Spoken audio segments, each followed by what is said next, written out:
बंदे चलेगा तेरा कोई ना बहाना, बंदे चलेगा तेरा कोई ना बहाना। मौत किसी ने जब लगेगा निशाना, बंदे चलेगा तेरा कोई ना बहाना, बंदे चलेगा तेरा कोई ना बहाना।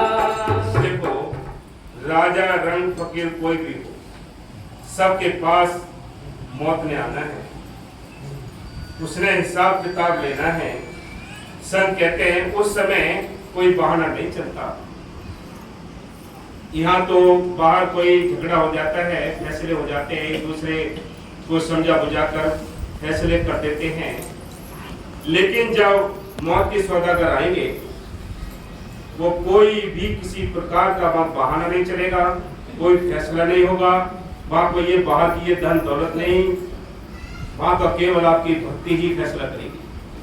वहां तो आपकी जो आपने कर रखा है, जितना भी आपने मालिक के वास्ते जो परमार्थ इकट्ठा कर रखा है, यही चीज उस समय काम आएगी, बाकी कुछ भी काम नहीं आता। इसलिए संत कहते हैं नहीं तो वो चोटी पकड़ के काल घसीटता ले जाता है। हाँ जी। चारों तरफ हो तेरे आगे लगेगी, सोने की काया तेरी रात बनेगी। चारों तरफ हो तेरे आगे लगेगी, सोने की काया तेरी रात बनेगी। तेरे ना रहेगा तेरा कोई भी ठिकाना, तेरे ना रहेगा तेरा कोई भी ठिकाना। बंदे चलेगा तेरा कोई ना बहाना, मौत किसी ने जब लगेगा निशाना। सौ की यही अबे हाल तेरा होगा, सौ के यही अबे हाल तेरा होगा। सिर पर तेरे एक दिन काल होगा, सिर पर तेरे एक दिन काल होगा। बचा ना सकेगा तुझे तेरा ही घराना। कौन बचाएगा? जितने हमने बाहर से यानी प्रेम किया, बेटी बेटाओं के साथ प्रेम किया, रिश्तेदारों के साथ प्रेम किया, कुटुंब कबीला के साथ प्रेम किया, ये तो दूर खड़े होंगे, इनमें से तो कोई साथ जाने वाला होगा नहीं। इसलिए संत कहते हो, क्या कहते हैं, साथ जाने वाला तो तुम्हारा अपना परमार्थी धन होगा। जितनी आपके पास उस नाम की भक्ति होगी, उतना ही आपके लिए आसानी होगी। बाबा नरेश साहब जी बार बार समझाया करते थे कि अगर ठीक तरीके से किसी ने विश्वास के साथ अगर भक्ति की है, तो याद रखो शरीर या करेगा नहीं, काला पीला नहीं पड़ेगा, मन की नह से खुशी खुशी अपने बदन को जाएगा। ये निशानियां होती हैं नाम जपने वालों की। ठीक तरीके से अगर कोई भजन करता है तब। हाँ जी। बचा ना सकेगा तुझे तेरा ही घराना, बंदे चलेगा तेरा कोई ना बहाना, बंदे चलेगा तेरा कोई ना बहाना। मौत के सीने जावे लगेगा निशाना, बंदे चलेगा तेरा कोई ना बहाना। बांधे न तू करे मेरी मेरी। यहाँ दुनिया में ये मेरा तेरी तो लगी पड़ी है। ये काल ने बड़े सुंदर तरीके से इस आत्मा को फंसा रखा है, इसको भुला रखा है, इसको ये भी भुला रखा है कि भाई मालिक कौन है हमारा कुछ पता नहीं, देश कौन सा है ये भी पता नहीं। हम यहाँ भूले पड़े हैं। यहाँ मालिक की नहर से हमने यहाँ इन काल के बंधनों में बंद कर मालिक को भूल चुके हैं। संत आते हैं, इसको जगाने के लिए आते हैं। वो क्या कहते हैं, ये आत्मा, ये तेरा देश नहीं, तेरा देश सतलोक सचखंड अनामी है। तू उस देश के वासी है, तू यह पराये देश में फंसी पड़ी है। अरे आत्मा, तुझे अपने घर चलना चाहिए, तुम्हें अपने घर चलकर उस बादशाही को संभालना चाहिए। ये तो पराया देश है, यहाँ कोई भी जीव सुखी नहीं है। तन न सुखिया कोई न देखा, जो देखा सो दुखिया हो। उदय अस्त की बात कहते हो, सबका किया विवेका हो।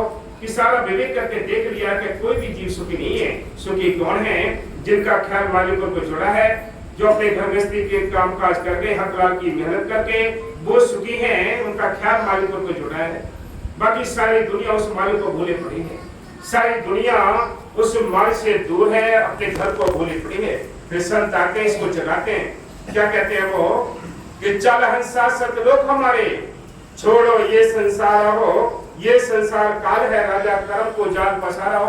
यहाँ कर्मों का जाल पड़ा है, कोई जीव सुखी नहीं है। सुखी है वो जिनका ख्याल मालिक से जुड़ा है, जिनका हर समय ख्याल मालिक को रहता है। हाँ जी, बंदे तू ना करे मेरी मेरी, इस जग में ना कोई चीज है तेरी। संसार में बहुत सी चीजें हैं। बड़े बड़े राजा महाराजा मर मर के चले गए यहाँ से। कितने उनके जो किले आज खंडर में पड़े हैं, वहाँ कोई इंसान भी वास नहीं करते, वहाँ पक्षी कीड़े मकोड़े वास करते हैं। क्योंकि उन्होंने क्या किया, वो हाय हाय करके तेरी मेरी करके मार काट करके धन अर्जित किए, आज वो खंडर पड़े हैं। देख लो उन्होंने कैसे बनाए वो किले, मार काट करके तो बनाए, धन छीन के जबरदस्ती तो बनाए। आज उनके जो खंडर नुमा जो किले हैं, वो इनको देखने जाता। बोलो, घास जमी हुई है, जहाँ भी संतों के बख्शे हुए जीवों ने, भक्तों ने थोड़ा भी कहीं भजन किया है, या संतों ने थोड़ा भी कहीं भजन किया, आराम किया, आज वहाँ तीर्थ स्थान बने पड़े हैं, लोग वहाँ मत्था टेकने के लिए जाते हैं। देख लो कौन सी कमाई करोगे, ये अपने आप डिसीजन करो भाई। ये डिसीजन तो आपको ही करना पड़ेगा। ये दुनिया की कमाई करके बड़े बड़े किले बनाओगे, मार काट करके वहाँ घास जमेगी। जहाँ भक्ति करोगे, कहीं भी बैठ कर करोगे, वहाँ हमारी की महल से खुशहाली बनेगी, लोग मत्था टेकेंगे। ये भक्ति के लक्षण हैं, ये भक्ति की निशानियां हैं। हाँ जी, इस जग में ना कोई चीज है तेरी, रखा रह जाएगा तेरा, रखा रह जाएगा तेरा, यही पर खजाना। बंदे चलेगा तेरा कोई ना बहाना। सारे छोटे बंगले हमारे दादा परदादा हमें छोड़ के चले गए। उन्होंने भी सारी धन दौलत छोड़ के चले गए, मकान छोड़ दिए, सारी जमीनें छोड़ दी। क्या उनके साथ किया?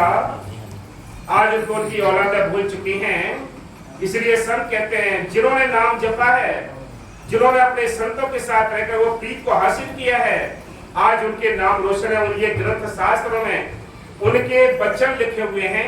कब दादू ने, कब पलटू ने, कभी मीराबाई ने कब भजन किया, कब नाम जपा है, उनके नाम आज रोशन है। नाम जपने से नाम रोशन होते हैं, कोई औलाद या दौलत से नाम रोशन नहीं होते। जिन्होंने नाम जपे हैं, ठीक तरीके से विश्वास के साथ, उनके नाम आज रोशन है। देख लो, हाँ जी, ये खजाना साथ जाता है, बाकी यहाँ का खजाना तो यही रह जाता है। बेटी बेटा यहाँ रह गए, कुटुंब कबीला यहाँ रह गया, जाति धर्म यहाँ रह गए, क्या साथ गया? साथ जाने वाली जो गहरी ताकत है भक्ति की, वो साथ जाती है, बाकी कुछ भी साथ नहीं जाता। हाँ जी, भौतिक सीने जब लगेगा निशाना, बंदे चलेगा तेरा कोई ना बहाना, बंदे चलेगा तेरा कोई ना बहाना। सतगुरु स्वामी मुक्ति के दाता, पूर्ण करे वो सबकी आशा। एक ये शब्द आया कि भाई मुक्ति, मुक्ति किसको कहते हैं? मुक्ति कहते हैं किसी जेल से निकलने को, उस कैद खाने से निकलने के लिए मुक्ति कहते हैं, आजादी कहते हैं। ऐसे ही ये काल का देश है, काल का ये बनाया हुआ बड़ा सुंदर पिंजरा है। ये आत्मा इसमें कैद है, इसमें कोई भी दरवाजा नहीं है, सारे दरवाजे बंद कर रखे काल ने, कोई दरवाजा नहीं छोड़ा। अब संत आते हैं उस हमारे देश से, चौथे लोग से, सतलोक सचखंड से, वो संत आते हैं, वो क्या कहते हैं कि चर हंस शासक लोक हमारे, छोड़ो ये संसार हो, ये संसार काल है, राजा कर्म को जाल पसारा हो। यह कर्मों का जाल पड़ा है, इसलिए हम इस कैद खाने में कैद हैं। अब आजादी मिले कैसे? आजादी मिले कैसे? क्या बोला? हाँ जी बोलो। सतगुरु स्वामी। सतगुरु स्वामी कौन? जो संतों के अंदर बैठकर वो सत्यता कहती है, जो शब्द रूप में यानी सारे दुनिया में विद्यमान है, वो संतों के अंदर बैठकर भी आती है, आपके अंदर भी है। लेकिन जिसने उसको पकड़ लिया, उसको प्रकट कर लिया, वो शब्द रूप वहां काम करता है, वो मालिक काम करता है। इसलिए संत कहते हैं इंसान तो काम नहीं करता, सबके अंदर शब्द है, लेकिन शब्द जहां प्रकट हो गया वो काम करता है। वो काम करने वाली ताकत हाजिर नाजिर जिंदा राम है, उसने मुक्ति दिलानी है। लेकिन मिलेगी कैसे? जब संत मिलेंगे। संत मिलेंगे, वो नाम देते हैं, वो नाम की दौलत है, एक नाम रूपी चाबी है, वो संतों के हाथ है। मालिक उनको भेजता है, क्या कहता है कि जो ग्राहक हो उनको ये दे देना, बाकी वापस लाना है। तो कबीर साहब ने इसके बारे में भी कहा कि एक जगह लिखा है, वो कहते हैं कि मैं सीत मीत ही दे दूं, ग्राहक कोई ना है, कि मैं इसको सीत मीत फ्री में लौटाता हूं, लेकिन इसका ग्राहक बहुत बिरले होते हैं। इसलिए संत कहते हैं मुक्ति मिलेगी संतों के जरिए मिलेगी। अब कैद खाने में कौन से में ये 84 लाख दुनिया है, इस पिंजरे के अंदर हमारी आत्मा कैद है। यहाँ से निकालने के लिए वो संत आते हैं। अगर सच्चे संत यानी चौथे लोग से, सतलोक सचखंड से आए हुए संतों से हमारी अगर मुलाकात हो जाए, उनसे नाम मिल जाए, नाम लेकर भी मुक्ति नहीं मिलेगी। याद रखना, ये मन का धोखा है कि नाम मिल गया तो हमें मुक्ति मिल जाएगी। ये मन का धोखा है। आपको प्रीत करनी पड़ेगी, नाम जपना पड़ेगा, तब कहीं जाकर मुक्ति का रास्ता मिलेगा। अन्यथा ऐसी कैद खाने में, ये 84 के जेल खाने में हम भटकते रहेंगे, धक्के खाते रहेंगे कि लग 84 खत्म हुई ना, कोट कदम 4 गए, नाक में दम आ गया, मरते मरते हार गए। ये 84 में चक्कर काटना ही पड़ेगा। संत आते इसको निकालने के लिए आते हैं। डॉक्टर ने दवाई दे दी तो डॉक्टर आकर यहाँ तुम्हारे पास तुम्हें दवाई नहीं देगा, दवाई आपने खानी है, टाइम आपने देखना है, तरफ आपने करनी है। ये तो संतों का काम है कि आपको नाम दे दिया, ये बहुत बड़ी बात है। नाम जपना आपका काम है, नाम जपना आपका काम है ना, ये संतों का काम नहीं। आगे सतगुरु स्वामी मुक्ति के दाता, पूर्ण को सबकी आशा। आज तो बहुत है हमारे पास। कोई कहता है बेटा मिल जाए, कोई बेटी मिल जाए, कोई कहता है धन दौलत मिल जाए, कोई कहता है जमीनें मिल जाए, ये भी तो आस है बहुत। लेकिन ये आस वहां तक नहीं पहुंचा सकती। हमने वो आस रखनी है कि संसार में रहे तो ये ऐ माले के मेरे लेने देने अभी अदा हो जाएं और मैं अपने घर पहुंच जाऊं, ये आस रखनी चाहिए। मेरा प्रीतम मिल जाए, ये आस रखनी चाहिए। बाहर की जितनी आस है, जहां आशा का वासा, अगर ये संसार की आस रखी है तो संसार में ही चक्कर काटने पड़ेंगे आपको। ये आवागमन छूटेगा नहीं मेरे, यह आवागमन तभी छूटेगा जब आस आपको उस मालिक की रखनी पड़ेगी। मेरा मालिक कैसे मिले, मैं अपने देश की आस रखनी पड़ेगी, उस सतलोक सचखंड की आस रखनी पड़ेगी। तब कहीं जाकर जहां आशा का वक्त, तब वहां उस देश जाओगे। अगर संसार की आस रखी है, बेटी बेटाओं की आस रखी है, जमीन जायदाद की आस रखी है, जाति धर्म की आस रखी है, ये बाहर के सुखों की आस रखी है, तो इस संसार में चक्कर काटोगे, कोई निकालने वाला नहीं है। इसलिए मुक्ति मिलनी है संतों के जरिए, उनके वचनों पर चलकर, तब मुक्ति मिलेगी। नहीं तो बस ऐसे कोरे आए कोरे ही चले जाएंगे, कुछ भी मिलना नहीं है। हाँ जी, सतगुरु नामे, सतगुरु नामे जहाज कहना। सतगुरु नाम एक जहाज है, जहां भी जाओ आप बाबा नेशा जी के जो बनाए हुए जितने डेरे हैं और भी जो नए डेरे बनते हैं, वो जहाज का निशान देखा है अपने दिल्ली डेरे में, बहुत बड़ा जहाज बना हुआ है, बड़े आश्रम में और ज्यादा है। ये जहाज क्यों है? ये आपको एक संकेत है, एक इशारा है। जिनको मन की वैसे चौथे लोग से आए हुए संत फकीरों से नाम मिला है, वो जहाज उसमें आता है, रियल में आता है। सबके लिए आखिरी टाइम में वो जहाज आता है।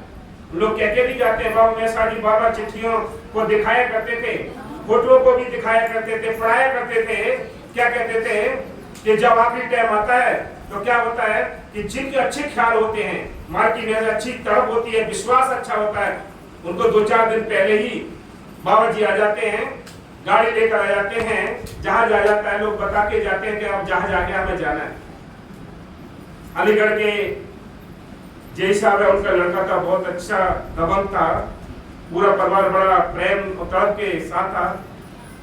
जब उसका आखिरी टाइम आया, इंजीनियर था, आखिरी टाइम आया, उसने तुरंत कह दिया सब हट जाओ, बड़ा बड़ा नारे लगाने शुरू कर दिए।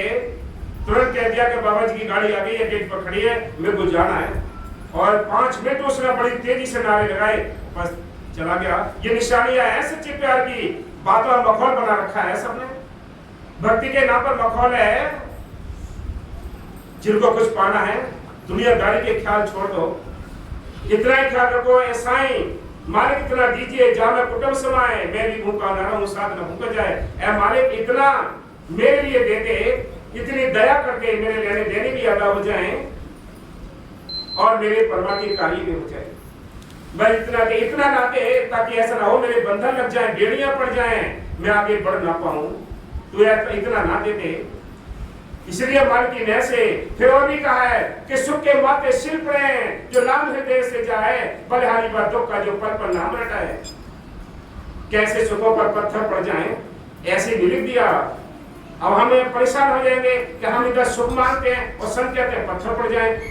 बताओ, अब हर एक इंसान तो नहीं कह सकता ये बात, लेकिन वो कह सकता है जिनके अंदर वो मालिक प्रकट है, जिनके अंदर वो मालिक की नह से वो नजारे आते हैं। वो कहता है मालिक ऐसा कर कि मेरा ख्याल खराब ना हो जाए, ये दुनियादारी के जो सुख हैं इनको कम समेट दे। इतना ही मेरे पास आए कि मालिक मेरे लेने देने अदा हो जाए, बेटी बेटा का पालन पोषण हो जाए, अपने सबके काम धंधे चल जाए, ज्यादा मेरे को फंसाना नहीं। कि साईं इतना दीजिए जहां मैं कुटुंब समाए, मैं भी भूखा न रहूं, साधु न भूख जाए। मालिक इतना कर दे, हम दुनिया की ही सारी गठरी बांधे पड़े हैं कि मेरा ये काम हो जाए, ये काम हो जाए, ये काम हो जाए, हम यही लगे पड़े हैं। बाहर की गठरी बांध रखी है, परमात्मा की गठरी तो सारी खाली पड़ी है। जब तक परमात्मा की गठरी नहीं भरोगे, याद रखो मालिक के देश नहीं जा सकते, मालिक के देश नहीं जा सकते। ये बाहर की गठरी इतनी वजनदार है कि आपको चैन नहीं लेने देती है। तभी तो लोग देश परदेश जाते हैं, भागते हैं कि ये काम करना है, ये काम करना है, ये काम करना है, कि बाहर के कर्ज निपटाने, कोठियां बनानी है। फिर ये गठरी बेचैन किए रखती है। ये इस गठरी ने किसी को चैन नहीं लेने देना है। इसी गठरी के कारण लोग मतलब उल्टे काम करते हैं।